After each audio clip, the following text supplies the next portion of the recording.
All right. Good morning, Joel. Good morning. So we have a few questions for you this morning. Sure. First, who would you say these talks are targeted the most for? Good question. So, the subject of the flood is definitely a very challenging one, probably one of the most challenging ones. And so, essentially, this message is going to be more apologetic style, which means it's not preaching to the choir, meaning that it's meant to be for people who actually believe the account and for people who do not necessarily believe. It's sort of like if you're going to go to court and you're going to be the judge analyzing a situation and you want to come to the proper verdict. You want to make sure to have the chance to listen to both sides. And so you want to listen to the prosecution, you want to listen to the defense, and you don't want to start with any preconceived notions. So the notion is that we are going to examine the evidence, often the kind of evidence that we might not necessarily be aware of because of the stance that this world has. And hopefully people will be able to come for their own sake to some kind of meaningful conclusion. Again, my context is not a Bible believing background where this kind of account is something that I believe, quite the opposite. It's something that's been seen as a myth and a legend, and I used to share that perspective. But doing the work and looking at the data, whether you believe it or not, should hopefully lead to some pretty interesting conclusions. So that's pretty much the goal. Huh. Wow, that's great. Yeah, and how would you say the three parts of the seminar relate to each other, and why was it split up the way it will be? Yeah, so if it's true that there was some kind of global catastrophe of this kind, you would expect that you would see evidences that are left over of this in many different ways. One of those ways would be in history.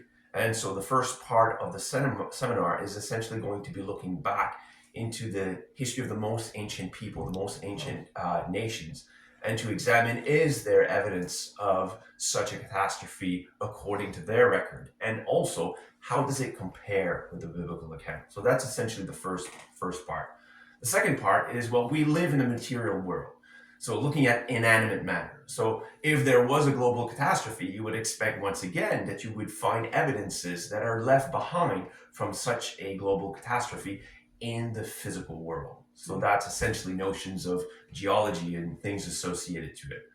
The last aspect, I would say, is the most challenging one.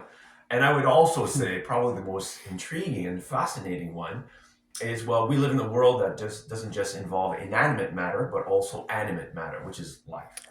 And so if there was this kind of mass extinction that occurred in the past, um, there should be evidences of that. So the question again is there evidence of a great catastrophe that would have impacted not just the inanimate world, but also the animate world? So that is that last aspect. And that ties into other topics also.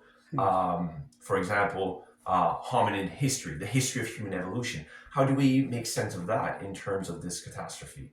And also, what about other aspects of Earth's history that maybe or may not be related to this catastrophe, such as the Ice Age or the Ice Ages? How does that tie into this subject here? So that last seminar is going to branch out into other challenging, delicate, but important topics. Huh. Wow. And what would you say first motivated you to take such an interest in the flood and spend so much time researching it and wanting to share your findings with others? Yeah, so if the Bible is true, then what it declares about history, about us, needs to be true.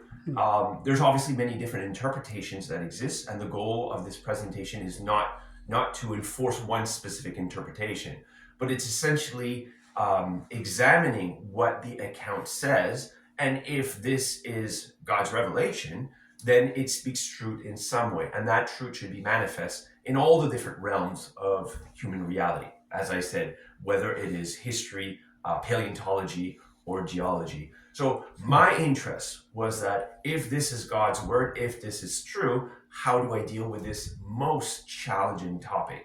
It's intriguing to find that when you talk to someone, myself included in the past, who would not necessarily believe in the Bible, and when pressed to ask, why don't you believe it? Typically, the account of the flood invariably comes up. meaning this can only be a myth. This can only be a legend. There's just no way that that is possible.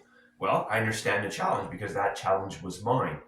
But the fascinating story, or my own story, is that as I started looking into could this actually be true and starting to branch out and to look at all the evidences that we might not be hearing about in our modern culture, brought me to realize that there's a lot more to consider than I had ever imagined. So, this whole series is basically the result of my own research in many different sources, basically trying to answer these things for myself. And having found some elements of answers in this, I felt like I couldn't keep it for myself, that it needed to be shared out there, as many other people are already doing. But I felt like I'm going to join this group because I think the need is there and there's so much to consider that is absolutely fascinating.